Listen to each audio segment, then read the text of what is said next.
Hi, I'm sorry. Oh. Sorry to be late. Not a problem. I'm C.J. Craig. Of course you are. I'm Dr. John Fallow. This is Dr. Cynthia Sales and Professor Donald Huke. Huke? Huke. Okay, and you are the Organization of Cartographers for Social Equality. Well, we're from the OCSE. We have many members. How many? 4,300 dues-paying members. What are the dues? $20 a year for the newsletter. Let's start. Wait, I want to see this. This is Josh Lyman. Indeed you are. Josh, this is Dr. Fallow, and Hi. his merry men. Yes. Should we begin? Yes. Plain and simple, we'd like President Bartlett to aggressively support legislation that would make it mandatory for every public school in America to teach geography using the Peters projection map instead of the traditional Mercator. Give me $200 and it's done. Really? No. Why are we changing maps? Because, CJ, the Mercator projection has fostered European imperialist attitudes for centuries and created an ethnic bias against the Third World. Really? The German cartographer, Mercator, originally designed this map in 1569 as a navigational tool for European sailors. The map enlarges areas at the poles to create straight lines of constant bearing or geographic direction. So it makes it easier to cross an ocean. But Yes. it distorts the relative size of nations and continents. Are you saying the map is wrong? Oh dear, yes. Look at Greenland. Okay. Now look at Africa. Okay. The two land masses appear to be roughly the same size. Yes. Would it blow your mind if I told you that Africa is in reality 14 times larger? Yes?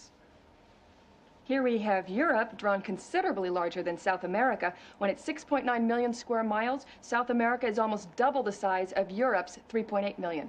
Alaska appears 3 times as large as Mexico, when Mexico is larger by 0.1 million square miles. Germany appears in the middle of the map when it's in the northernmost quarter of the Earth. Wait. Relative size is one thing, but you're telling me that Germany isn't where we think it is? Nothing's where you think it is. Where is it? I'm glad you asked. The Peters projection. It has fidelity of axis. Fidelity of position. East-west lines are parallel and intersect north-south axes at right angles. What the hell is that? It's where you've been living this whole time. Should we continue? Uh-huh. So, you're probably wondering what all of this has to do with social equality. No, I'm wondering where France really is. Guys, we want to thank you very much for coming in. Hang on, we're gonna finish this. Okay. What do maps have to do with social equality, you ask? She asked. Salvatore Natoli of the National Council for Social Studies argues, in our society, we unconsciously equate size with importance and even power.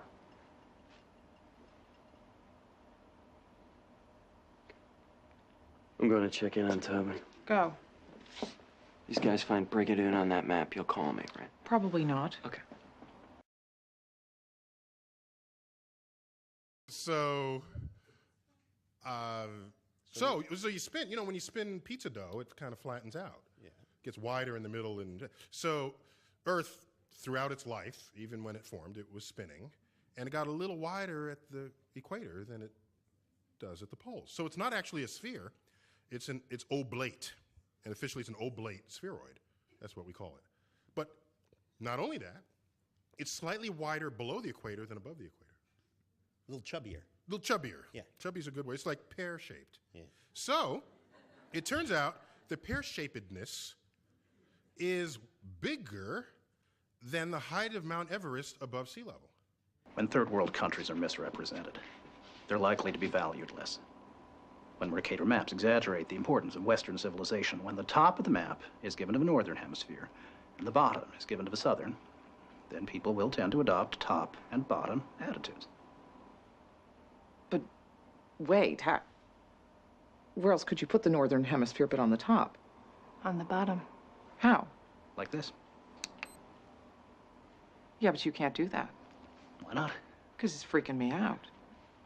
The map of the world is a lot stranger than you think it is, especially this map. You've probably seen it a lot in classrooms or office buildings, but this map is extremely, very badly wrong. As we can all hopefully agree upon, the Earth is a sphere. and that means that it is impossible to accurately depict her surface on a two-dimensional map. This particular common map is called the Mercator projection, and if you'd like to experiment with countries for yourself, please go to this website called thetruesize.com after this video to see what I'm talking about. Let's take the US state of Wyoming as an example. Under the assumption that Wyoming is actually a real place and not a land full of tumbleweeds with a population less than downtown Baltimore, this example will work perfectly because of the state's square shape. As we stack one unit of Wyoming on top of each other, we get more and more distorted as we approach the North Pole to the point where we don't even really recognize its familiar, boring shape anymore. When we move our Wyoming stacks south, they get more squished together as we approach the equator.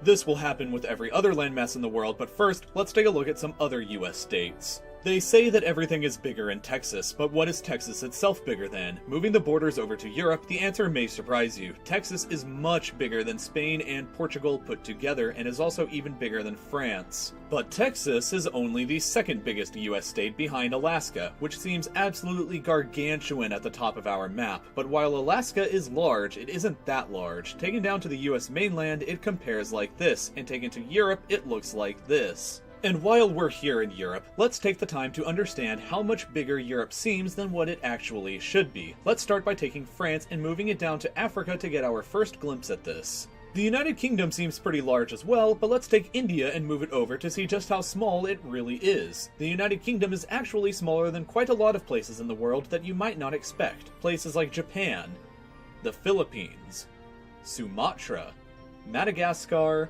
and New Zealand. Next door to New Zealand is Australia, and the UK looks so small just off the east coast in comparison. And Australia, in fact, is much bigger than most people believe it to be. It can be placed to cover almost the entire continental US. Interestingly, the combination of the following countries will not cover that same area.